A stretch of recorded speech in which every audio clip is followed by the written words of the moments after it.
మనం చదివింది ఏంటి? నువ్వు నా ఇంటికి ఎప్పుడు వచ్చింది? మోసం చేయవాడు నా ఇంట నివసింపరా. దేశంలో నమ్మకస్తులైన వారిని కనిపెడతా. సంఘం పట్ల నమ్మకస్తులా? సంఘ పెద్దలు నమ్మకస్తులా? వసూలు చేయండి బసింబాగాలు, ఆహా. రానోళ్ళని తీసుకురండి, ఎల్లునోళ్ళని ఆపండి, ఆహా. లెక్కలు అడుగుతారు. చిన్నపిల్లవాడిని బెత్తం పట్టుకున్నట్టు అడుగుతానికి మాస్టర్ల దగ్గరకు వస్తారు. వాళ్ళు పిల్లలకి చెప్పుకోరు, మన వాళ్ళకి చెప్పుకోలేరు. తాగుడు కూడా మానలేరు. బెత్తం పట్టుకొని ఎవరిని అడుగుతాము? గుళ్ళోకి వచ్చి అటెండ్. ముందర నువ్వు ఆబ్సెంట్, నువ్వు మెంబర్షిప్పే లేదు నీకు అసలు. దేవుని లెక్క ప్రకారం ఏమన్నాడు? వాక్యం లేదనుకున్నారా?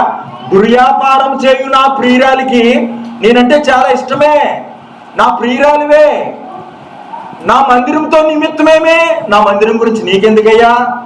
నా ఆవరణకు రమ్మన్నావాడేవాడెవడు అంటున్నాడు. తెలుసండి, లక్ష్య పెడతారు ఎప్పుడైనా. ప్రసంగి 10వ అధ్యాయము, లోకాసువార్త 12వ అధ్యాయము, ప్రకటన గ్రంథము 1వ అధ్యాయం. దేవుని స్తోత్ర. 3:12 వచనాలు చదవండి. నీ ముఖము మనోహరము, నీ స్వరము మాధుర్యము,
చెప్పండి హల్లెలూయా.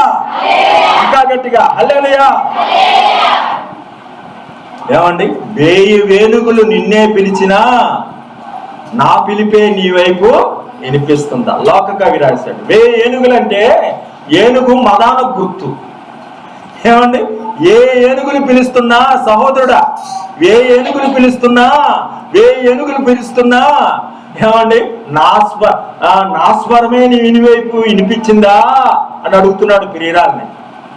అంటే 1000 మంది మగవాళ్ళు నిన్ను ప్రేమించినా, ఎంతో గొప్ప వ్యక్తులున్నా, 10,000 మందిలో అతి ప్రియుడి యొక్క స్వరమే మనకి వినపడాలి.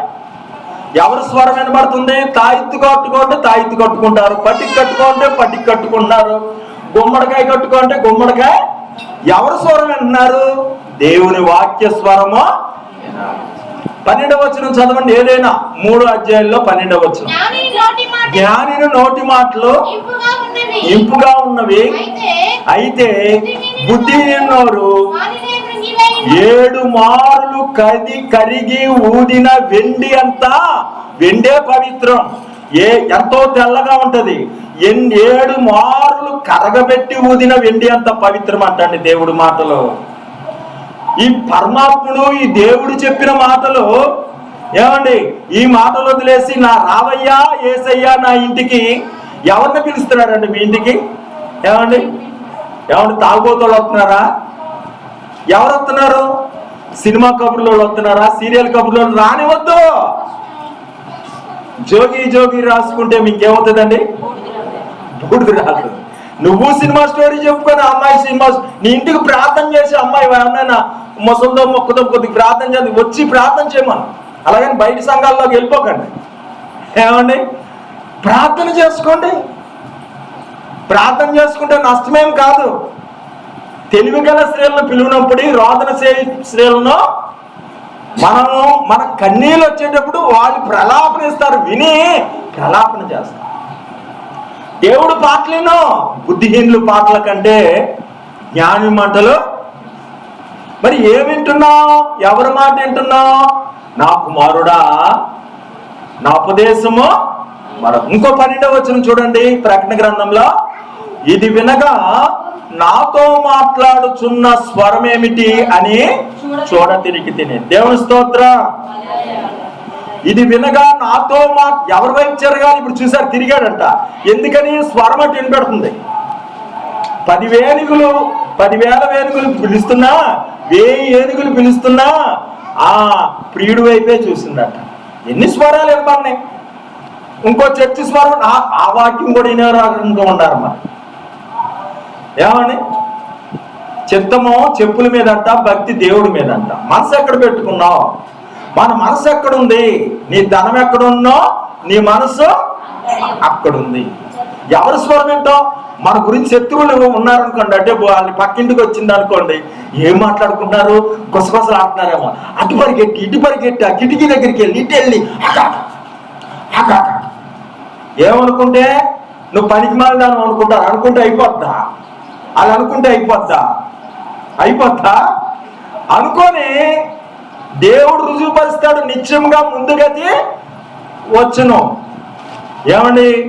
ఎవరి స్వరం వింటున్నారు? ఎవరి స్వరం కోసం ఆతృత?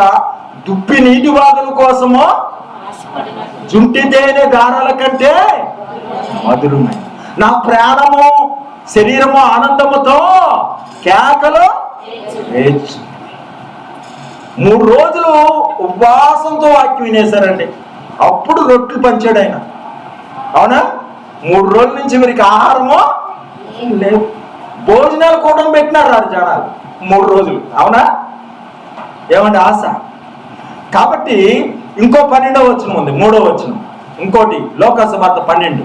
మీరేమి చెప్పవలసినది 12వ వచనం అండి. లోకాసువార్తలో 12.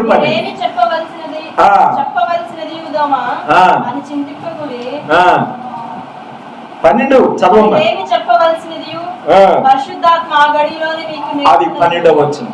మీరేమి చెప్పవలసింది? పరిశుద్ధాత్మ 3 చోట్ల మాట గురించి ఉంది. 3:12. ఈ రైటర్ మొఖం ఆ రైటర్కి తెలియదు. 2-3 సాక్ష్యాల మీద కోర్టులో రుజువు. 3 సాక్షులు చెప్తున్నారు. 3:12లో స్వరం గురించే రాశారు. ఇక్కడ యేసన్న గారు చెప్తున్నాడు 4వ మాట, నీ స్వరము మాధుర్యం. ఎవరి స్వరం వింటున్నావు? కొంతమంది మాట అంటే వింటారండి. ఎంత ఇష్టం లేకపోయినా, ఇంకోటి చెప్పినా, ఎంత పోత చేసినా వినరు. ఒక ఆయన వచ్చి చెప్తే వింటారు. అవును కదా? మా పిన్ని చెప్తే నేను మాత్రం వింటా. ఇప్పుడు లేదు అలా. ఏమని? కాబట్టి కొంతమంటే ఇష్టం. నా కుమారుడా, నా మాటలు నీలో, నీవు నా యందు నీలో మీకు ఏది ఇష్టమో అడుగుడి. నా మాటల మీద ఇష్టపడితే మీ కోరికల మీద కూడా నేను ఇష్టపడతా. మీరు నా స్నేహితులై ఉంటారు. మీకు ఏది కావాలో అడగండి. ముందర నా మాటలు ఇష్టపడండి. 12వ వచనం అయిపోయిందండి. అసలు ఎందుకు ఈ స్వరం అంటే, ఒక వ్యాపారం చేసేటప్పుడు, ఒక వస్తువు కొనేటప్పుడు, ఏమండి, ఒక ఏదైనా ప్రారంభించేటప్పుడు, ఒక పెళ్లి చేసేటప్పుడు స్వరం కావాలండి. 10th క్లాస్ పాస్ అయ్యారు, బైపీసీ తీసుకోవాలా, హెచ్ఈసీ తీసుకోవాలా? స్వరం కావాలండి. హిందువులైనా చూసుకోండి, శాస్త్రుల దగ్గరికి వెళ్తారు, పెద్దల దగ్గరికి వెళ్తారు. కనీసం క్రిస్టియన్స్ కూడా వెళ్ళిపోతున్నారు వాళ్ళ దగ్గరికి వెళ్ళి డేట్ పెట్టుకొని పాస్టర్ గారి దగ్గరికి వచ్చారు. అంటే పాస్టర్ గారు స్వరం మంచిది కదా మీకు? ఆ చెప్పి లెక్కేసి ఈరోజు పెట్టుకోమ్మా. ఏమండి? నేను పెట్టిన అయితే బోరుమని వర్షాలు, ఆ ఆగస్ట్ అంతా వర్షాలే. డేట్ ఇచ్చా, ఆ ముందు కలిగింది, తర్వాత రోజు వచ్చింది, ఆ రోజు మాత్రం ఆగిపోయిందండి మ్యారేజ్. ఏమండి? అలాగే దేవుని నడిపింపు కలగాలి. మీకు దేవుడు చెప్తాడు ముఖ్యమైన విషయాల్లో స్వరం తీసుకోవాలి. గ్రూప్ ఏదో తెలియకుండా నీ ఇష్టం వచ్చింది తీసుకున్నావు అనుకో, నువ్వు ఎంత చదివినా ఫలితమో లేదు. ఎంఏ చదివేశావు, నేను ఇంజనీర్ అంటావు, నీకు ఉద్యోగమో రాదు. నువ్వు ఎక్కడ ఉండాలో అక్కడ ఉండాలి. అక్కడుంటే నీకు రావాల్సింది వస్తుంది. నిన్ను ఒక స్థానానికి ఏర్పరచుకున్నాడు. నీ ఏర్పాటు ఏంటో నువ్వు నిశ్చయం చేసుకోవాలి. నువ్వు ఎక్కడ ఉండాలో నిశ్చయమో చేసుకోవాలి. అక్కడికి వస్తాయి నీకు కావాల్సిన వనరులు. నువ్వు యార్దాన్ నది ఒడ్డు నుండు నేను కాకోలంకే చెప్తాను, అక్కడ పంపుతా. నీకు కరువు అనేది లేదు. ఆ సారేపతి దూరాల దగ్గరికి చిచ్చి ఆ అమ్మాయి దగ్గరికి ఎందుకు వెళ్దాం, అమ్మాయి పేద్ది అనుకుంటానికి లేదు. ఆవిడికే లేకపోతే నేనేం అడగను? సిగ్గొదిలి అడుగుతున్నాడు, అమ్మా ఆ రొట్టి నాకు ముందలా పెట్టు. ఎవరి దగ్గర ఉండాలో, ఎక్కడుండాలో, దేవుణ్ణి ఏ వ్యాపారం చేయాలో అడగకుండా అప్పిచ్చేసి వాళ్ళు ఎవరో అడగకుండా వ్యాపారంలో షేర్ కలిపేసి, యెహోషాపాతు వ్యాపారంలో షేర్ కలిపాడు ఆహాబుతో. దేవుడు ఒప్పుకోలా, వాళ్ళు పగిలిపోయినాయి. తెలుసండి, మనకి ఇష్టం లేనోడు, దేవుడికి ఇష్టం లేనో వ్యక్తులతో షేర్ కలపకూడదు, నష్టం చేస్తాడు. ఎందుకంటే అటేపు ఉన్నది దేవతా శక్తి. ఆ దేవతా శక్తి నీకు నష్టం కలగాలని దొరికావు, నీ పని అయిపోయింది అంటది. ఇక వాళ్ళతో నీకేం పొంది? అర్థమైందా?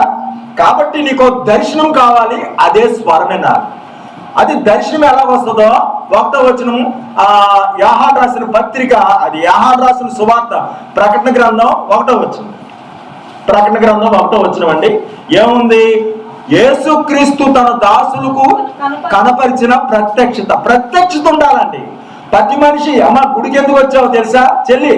ఇది చూడండి, ఎందుకో నీకు ప్రత్యక్షత. అజ్ఞానదో పురుగు, నాకు మాత్రం ప్రత్యక్షత ఇదండి. నేను దేవుడిని నమ్మకపోయినా పర్లేదు అంటాను, తెలుసా?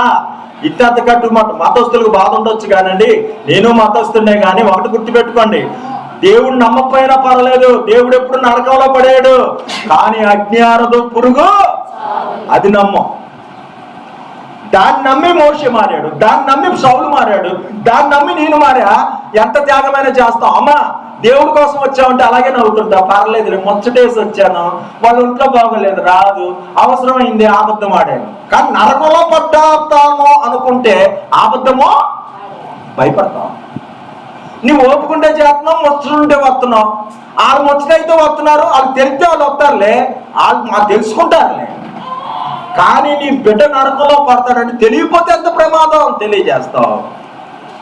దర్శనం అదండి. అజ్ఞానదు పురుగు, దాని నుంచి తప్పించుకుంటానికి స్వరము. పాప పవిత్రార్థం పవిత్ర రక్తమాశాత్, అది రక్తం పునిదానా బలియాగం. ఈ స్వరమే నాది. దేవుని స్తోత్రం.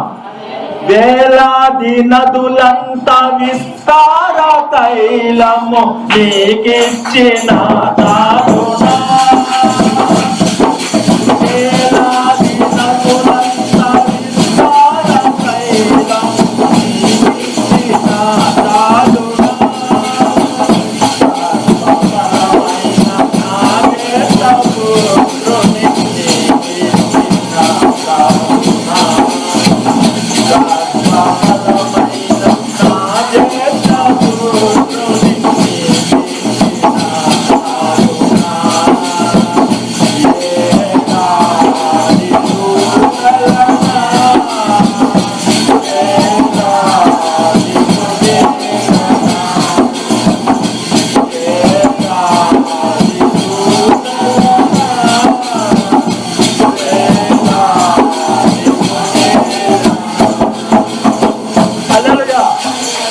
కాబట్టి యేసుక్రీస్తు తన దాసులకు ఇస్తాడట. పాపం చేయవాడు పాపమునకు దాసుడు. మనకు ప్రత్యక్షత ఎలాగిస్తాడు?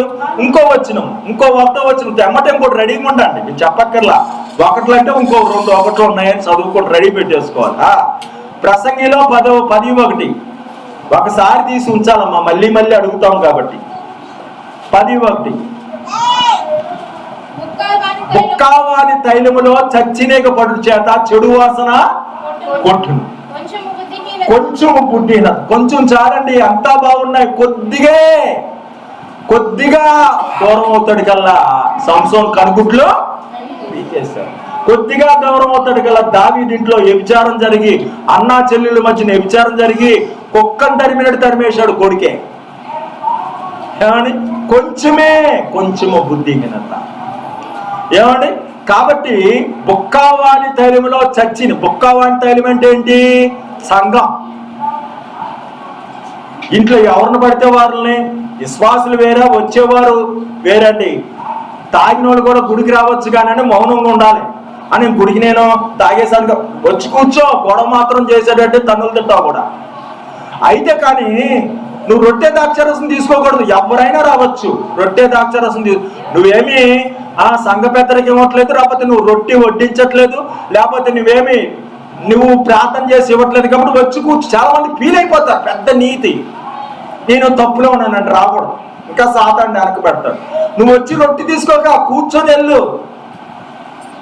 అర్థమవుతుందండి? కూర్చోడానికి అర్హత, కూర్చునే మెట్టు, రొట్టె తీసుకునే మెట్టు, పెద్దల మెట్టు, బోధించే మెట్టు. కాబట్టి కూర్చునే మెట్లో ఉండలేవా? అందరికి ఒకటే గది కాదు, కూర్చోవచ్చు.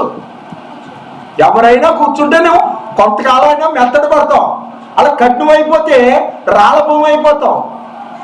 కాబట్టి అండి, బుక్కావాన్ తైలంలో చచ్చినేగా సంఘంతో పోలిక లేదా నీ హృదయం.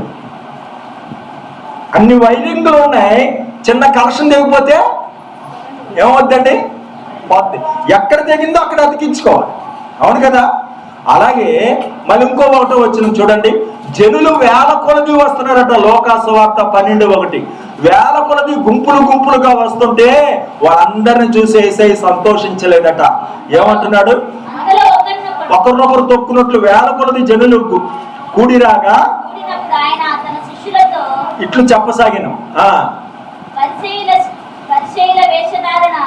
వేషధారణను పులిసిన ఈ పాత బుద్ధులతో రావద్దు. పులిసిన పిండి ఏమా? పులిసిందేంటి? అసూయ, ద్వేషము, కక్షలు, పోట్లాట, దొంగతనాలు, వ్యభిచారాలు, ఏమండి, జారత్వము, ఈ మంత్ర ప్రయోగాలు. అభిచారం అంటే ఏంటి? తాయితులు కట్టుకోవడం, అది ముహూర్తాలు. కాబట్టి పులిసిన పిండి వదిలిపెట్టాలి. కొత్త ద్రాక్షరసం కొత్త దిత్తులోనే పోయాలి. కాబట్టి యేసుక్రీస్తు తన దాసులకు ఇస్తాడు ప్రత్యక్షత, శుద్ధతున్న వాళ్ళకి. అలాగే బుక్కావాని తైలం చాలా జాగ్రత్తగా ఉండాలి, ఇంత కూడా ఏకపడకూడదు. అలాగే ఇక్కడ చూస్తే పులిసిన పిండి ఉండకూడదు. స్వచ్ఛత 12:1 అయిపోయింది. నీ ముఖము మనోహరము. నోవ కాలంలో ధూపం వేస్తే ఆ ధూపము నాగ్రహించి ఎవరి దేవుడు ఏం పెట్టాడు? ఇంద్రధనస్సును, అమ్మా ఇంద్రధనస్సును ఇచ్చాడు. ఇచ్చాడా లేదా? నీ ప్రార్థన ఆలకిస్తే దేవుడు నీకు బహుమానం ఇస్తాడు. హల్లెలూయా. మరి సొలొమోను ప్రార్థన ఆలకించి పై నుండి అగ్ని వచ్చి బలి, యాజకులు కూడా ప్రవేశించలేదు సొలొమోను ప్రార్థనకి. దెయ్యాల ప్రార్థన ఆలకించాడు. నీ ప్రార్థన ఎలాగుంటదంటే నువ్వెంత శుద్ధి ఉంటావో. హృదయ శుద్ధి ముఖ్యమండి, వేషధారణ కాదు. అన్నీ చెప్పాలి, ఓపెన్గా చెప్పాలి. వీలైనప్పుడు ఆ మనుషులతో కూడా చెప్పాలి. మనుషులతో చెప్పిన వాళ్ళకి జయం వస్తుంది, దేవుడితో చెప్పిన వాళ్ళకి క్షమాపణ వస్తుంది. ఇదేంటండి తేడా? మనుషులతో చెప్పిన వాళ్ళకి క్షమాపణ, దేవుడితో చెప్పిన వాళ్ళకి క్షమాపణ ఉంటుంది. మనుషులతో చెప్పిన వాళ్ళకి ఇంకా పాపము చేయకుండా జయమిస్తాడు. అర్థమవుతుందా? ఓపెన్గా చేసి చెప్పారు అనుకోండి, అంత సాతాను పారిపోతుంది, నీ దగ్గర రాను బాబు నేనుగా అంటాడు. అర్థమైందండి? దేవుడితో చెప్పి వదిలేసి మళ్ళీ చేస్తారు. అర్థమవుతుందా? కాబట్టి మనం చూడవలసింది మనోహరంగా మన ప్రార్థన ఉండాలి. చెలికాని హృదయంలో ఉండొచ్చి మధురమైన మాటలు మనోహరం, అలాగా దేవుడికి ప్రీతికరంగా.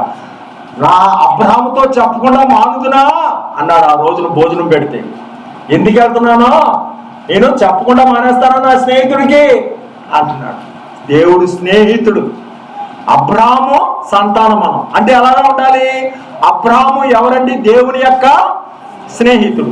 మనం అబ్రహాం సంతానం అంటే ఏమవ్వాలి? అమ్మా ఇచ్చాడు. అబ్రహాం సంతానం అంటే ఏమవ్వాలి? మనం కూడా దేవుని స్నేహితులు. అర్థమవుతుందా?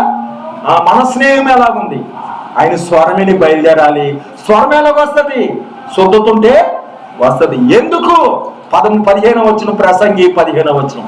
ఎందుకంటే ఈ పరిస్థితి ఉందంట, బుద్ధిహీనత మానవుల్లో బుద్ధిహీనత ఉంది. ఏంటి 15వ వచనము చదవండి. ఊరికి పోవు త్రోవ ఎరగక బుద్ధిహీనుడు ప్రయాచేత ఆయాస. ఊరికి పోవాలంట ప్రతి మనిషి. నిలవరైన పట్టణం మనకి ఇక్కడ లేదు. అది నీకు త్రోవేదో తెలియదు, నీ ఊరేదో తెలియదు. ఏ ఊరు ఏ వాడా చందమామ అన్నట్టు నీ ఊరేంటో. నువ్వు ఏ వంశం వాడువో? బెన్యామిన్ గోత్రుడువా? నోవ వంశమా? యేసేపు వంశమా? దావీదు వంశమా? ప్రతివాడు తన పట్టణానికి వెళ్ళాలి. యేసేపు దావీదు వంశమస్తుడు, నోవు నిందారహితుడు, దానియేలు నాకు నీవు ప్రియుడు. ప్రియంగా ఉండే వాళ్ళంతా దానియేలు అన్నమాట. వాళ్ళంతా ఒక కేటగిరీలో ఉంటారు. ఎక్కడ పడితే అక్కడ అందరూ కలిసి ఉన్నప్పటికీ ఎవరికి సెక్షన్ వారిదే, ఎవరి గ్యాలరీ వాళ్ళదే. కాబట్టి నీదే వంశము. ఊరికి పోవు త్రోవెరగక బుద్ధిహీనుడు ప్రయాచేత ఆయాసపడుతున్నాడు. ఒక ఆయన అన్నను మోసం చేశాడు. తండ్రిని మోసం చేశాడు. ఏమండి, వాళ్ళమ్మ చెప్పినట్టే చేశాడు, అది కూడా మోసం. ఎవరి పేరు? యాకోబు. అయ్యో ప్రయాణం అయ్యాడు, మూట కట్టింది, రొట్టెల మూట. సాయంత్రం అయిపోయింది, అక్కడ రొట్టె తిని ఏడ్చాడు. అన్నయ్య కొడతాడేమో, అన్నయ్యని చూడను, అన్నయ్య చంపేస్తాడు, నాన్న ముఖం చూడలేదు, అమ్మ కనబడదు, నేను ఎక్కడికి వెళ్ళాలో అని ఏడ్చి ఏమండి అక్కడున్న రాయిని తలగడగా చేసుకొని పడుకున్నాడు. దేవుని స్తోత్రం. నీ ముఖము మనోహరము, నీ స్వరము మాధుర్యము,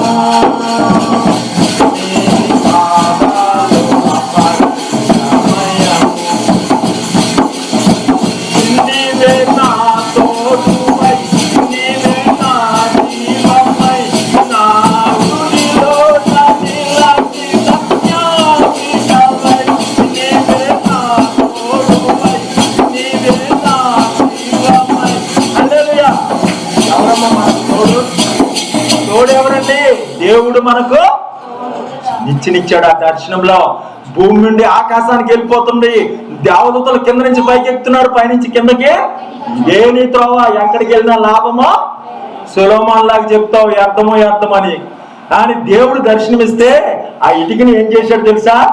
నిలబెట్టి నూనె పోసి ఇక్కడ మందిరం కడతా, నాకు తినడానికి తిండినిస్తే చాలు. అమ్మ సహోదరి అటు తిరిగింది, నాకు తినడానికి తిండినిస్తే చాలు, ఏమని ధరించడానికి బట్టిస్తే చాలు, క్షేమంగా ఎవరో చంపకుండా వస్తే చాలు, నేను ఇక్కడికి వస్తే మళ్ళీ మందిరమో కడుతున్నా. మా మామ దగ్గరికి వెళ్ళాలి కానీ నేను వెళ్ళంగానే అక్కడ కనబడగానే ఎవరు కనబడ్డారు తెలుసండి? ఎవరు కనబడ్డారు? మేనం కూతురు కనబడ్డారు. అమ్మాయిని మేన కూతురు అని కనబడగానే తెలియగానే ముద్దు పెట్టుకున్నా. అమ్మాయి చాలా అందగత్తంట. అమ్మాయిని ప్రేమించాడు. ఎన్ని సంవత్సరాలు చెప్పగలరా? ఎన్ని సంవత్సరాలండి? 14 సంవత్సరాలు. ఎన్ని సంవత్సరాలండి? అవి కొద్ది దినాలుగా అనిపించి సంవత్సరాలుగా లేదంటండి, కొద్ది దినాలుగా అనిపించిందంట. ఇంట్రెస్ట్ అయినవి ఎంతసేపున్నా అయిపోయిందా, ఇంకో 2 గంటలు ఉంటే బాగున్నే అనిపిస్తా. చూసారా, కొద్ది దినాలుగా అనిపించిందంట.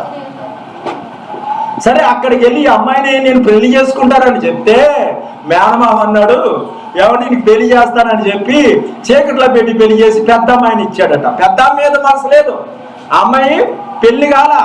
మరి అమ్మాయి పెళ్లి కాకపోతే ఎలాగా? తండ్రి బాధ్యత తండ్రిది కదా. ఏం చేశాడంటే చీకట్లో పెళ్లి చేసి పెద్ద అమ్మాయిని ఇచ్చేసాడు. ఇచ్చే తీరా చూసుకుంటే పెద్ద అమ్మాయి ఉంది, ఇక్కడ రాహేలు తుట్టు అనుకున్నాడు. సరే మళ్ళీ ఏడ్చేసి అయ్యో నన్ను మోసం చేశావు. ఎవరిని మోసం చేశాడు? అన్నను మోసం చేశాడు, నాన్ననే మోసం. నన్ను మోసం చేశావు అంటే మోసగాళ్ళకు మోసగాడట దేవుడు. ఏమిటండి దేవుడు? ఎవరు? మోసగాళ్ళకు దొరుకుతావురా సహోదర, దొరుకుతావురా సహోదరి. చిన్న చూపు చూసి భర్తను మోసం చేస్తున్నావో, ఎవరిని మోసం చేస్తున్నావో, నీ పాపం నిన్ను మోసం చేస్తే అరే రే రే అంటే అయ్యా మళ్ళీ ఇంకో 7 ఏళ్ళుండు ఎదురు కట్నం కోసం నాకు కొలువు చేయి, ఆ చిన్న కూతుర్ని ఇస్తాను. 7 ఏళ్ళు ఒక అమ్మాయి కోసం, ఇంకో అమ్మాయి కోసం 7 ఏళ్ళు, 14 ఏళ్ళు ఉండి కొద్ది అయినా సంతోషంగా అనిపించిందని, కొద్ది దినాలుగా తోచిందని. ఇక ఈయన గారి పని ఏంటి? నీ మొక్కము మనోహరము, నీ నీవే నా వెలుగువై, నీవే ఆలయమై, నా నిత్యత్వమునకే ఆచంతమై. నీవే నా వెలుగువై, నీవే ఆలయమై, నా నిత్యత్వమునకే అత్యంతమై. అమరలోకాన దుస్తులతో పరిచయమై నన్ను మహిమరచి, అమరలోకాన దుస్తులతో పరిచయమై నన్ను మహిమరచి. యేసయ్యా నా ప్రాణప్రియుడా,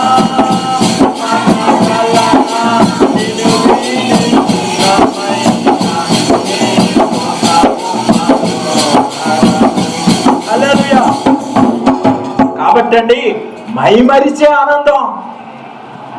మరి ఆ భార్యతో ఈ భార్యతో శోభనాలు జరిగి ఆనందించాడని అనుకోవద్దు.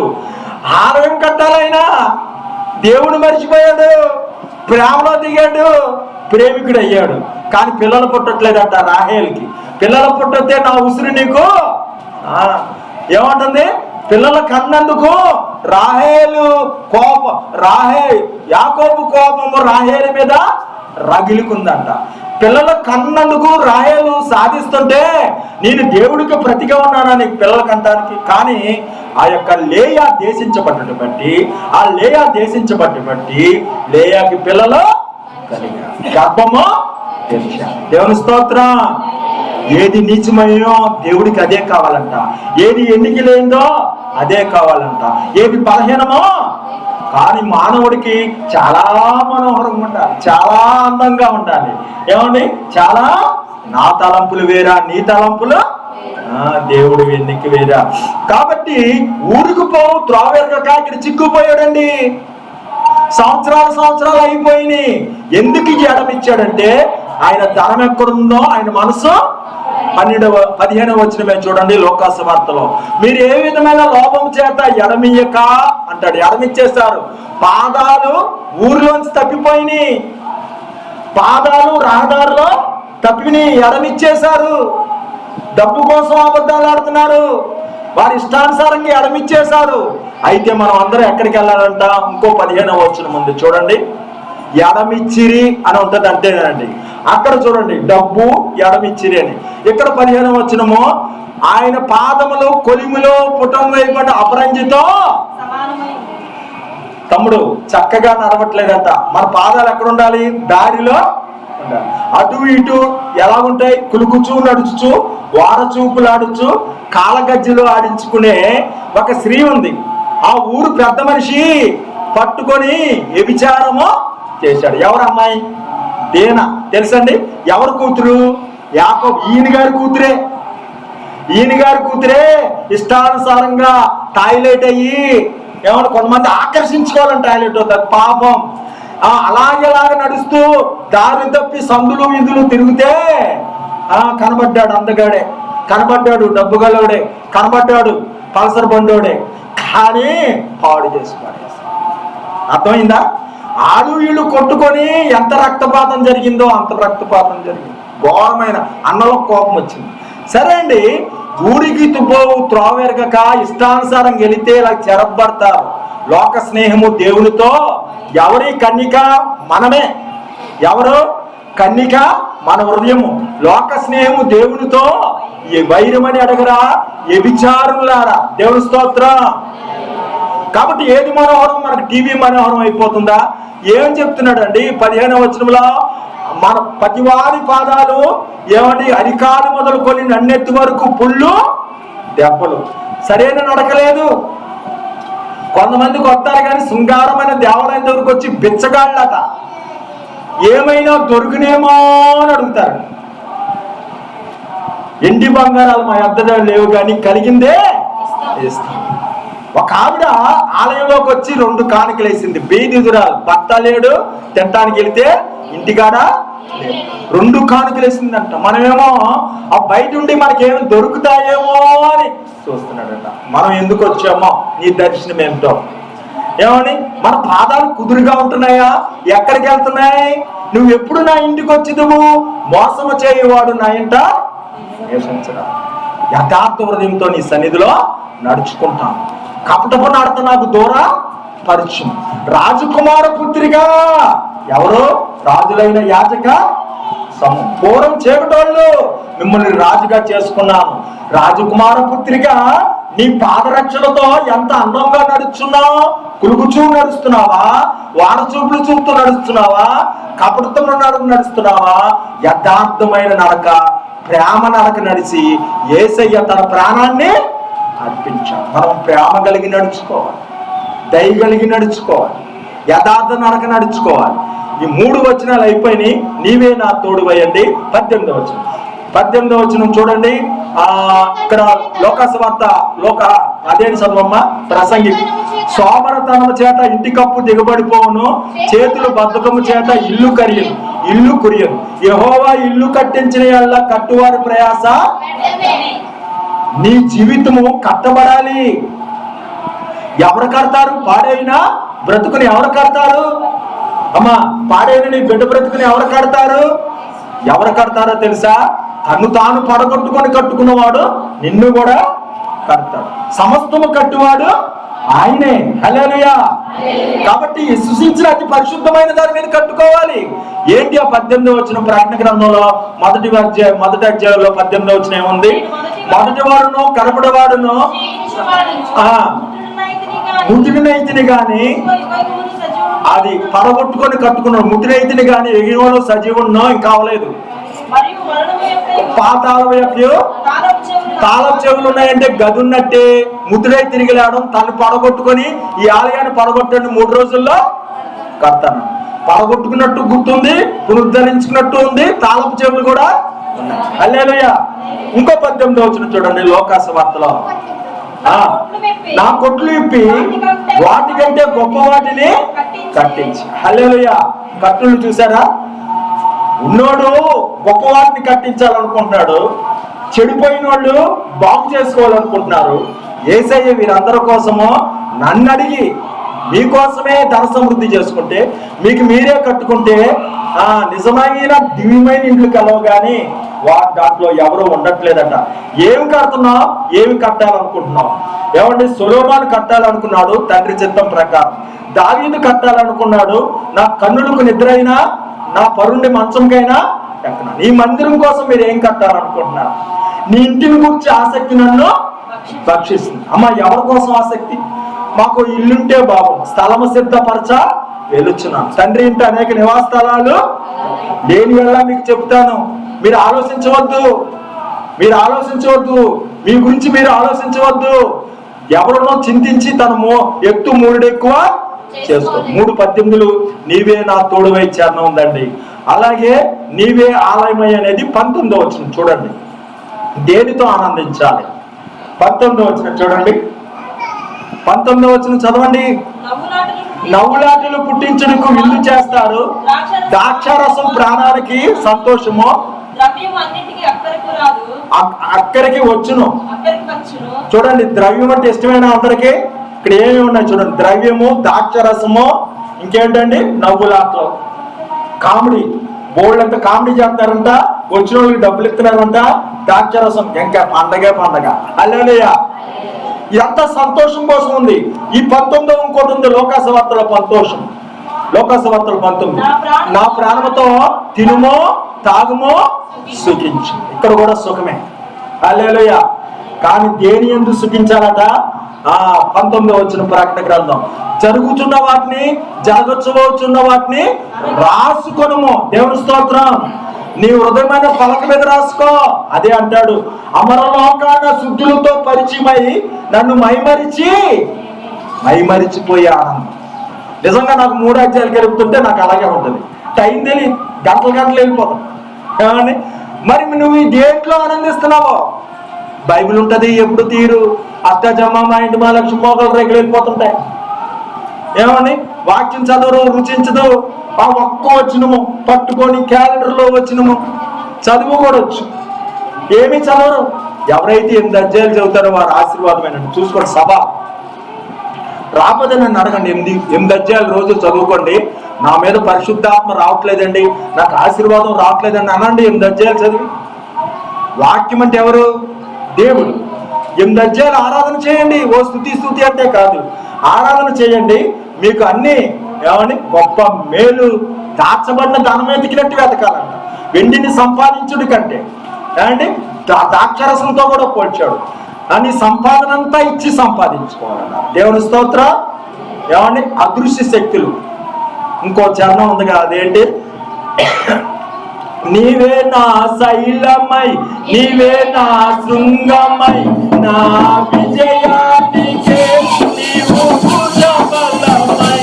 నీవే నా శైలమై, నీవే నా శృంగమై, నా విజయానికే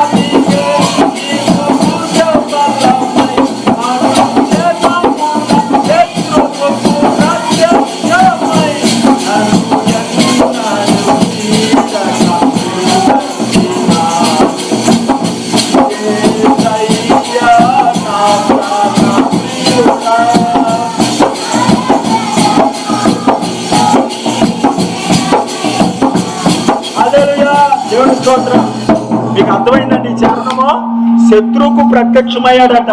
శత్రువులు ఉంటారు. ఎవరెవరు ఉన్నారు మీ శత్రువులు? ఏమండి శత్రువులు ఎవరో తెలుసా?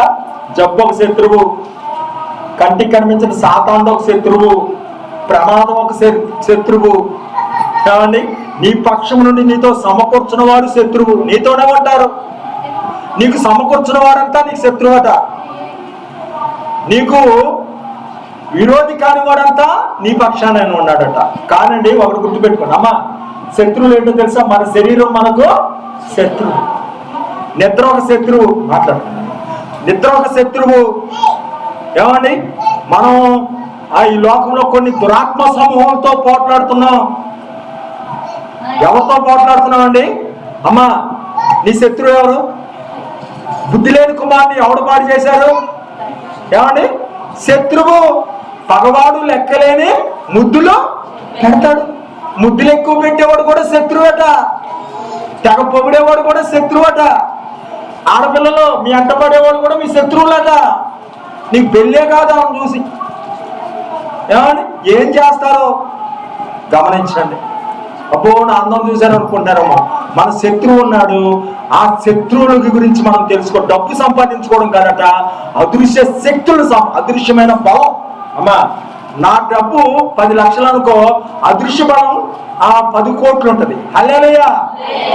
ఏమీ లేని ఆ ఎలీషా చెప్తున్నాడు, భయపడకుడి, మన పక్షం ఉన్నవారు వారికంటే ఆ చుట్టూ వచ్చేశారు. ఏమంటే వేలాది సైనికులు వస్తే ఎందుకు వచ్చారో తెలుసా?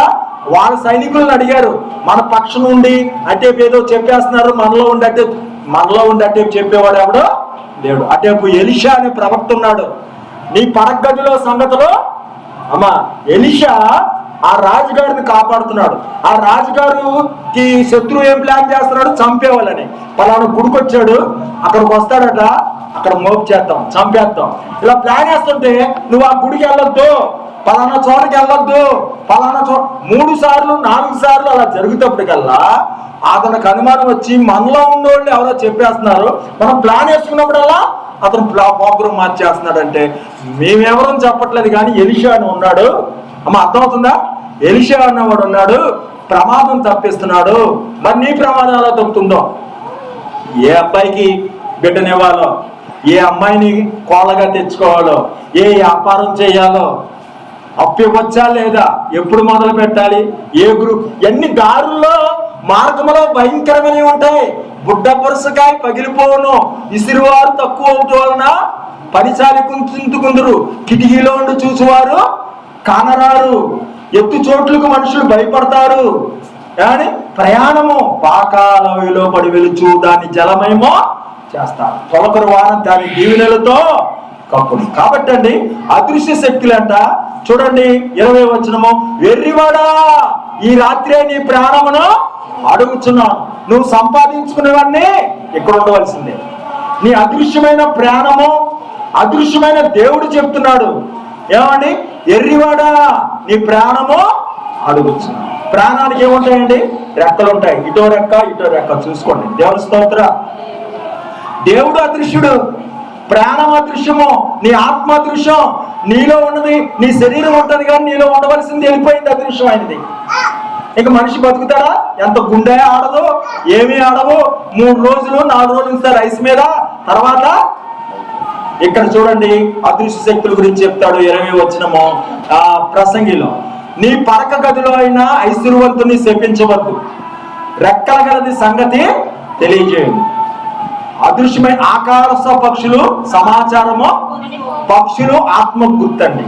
రెక్కలు ఏమండి పక్షులు. అందుగురించే దేవదూతలకు కూడా రెక్కలు ఉంటాయి, సైతానికి కూడా రెక్కలు ఉంటాయి, దేవుడికి కూడా రెక్కలు ఉంటాయి. ఇక్కడ కూడా అదృశ్యమైన శక్తి, ఇక్కడ అదృశ్యమైన శక్తి. అక్కడ చెప్తాడు ఆ 7 సంఘములకు దూతలు అంటాడు. కాబట్టి అదృశ్య శక్తులు ఉన్నాయి.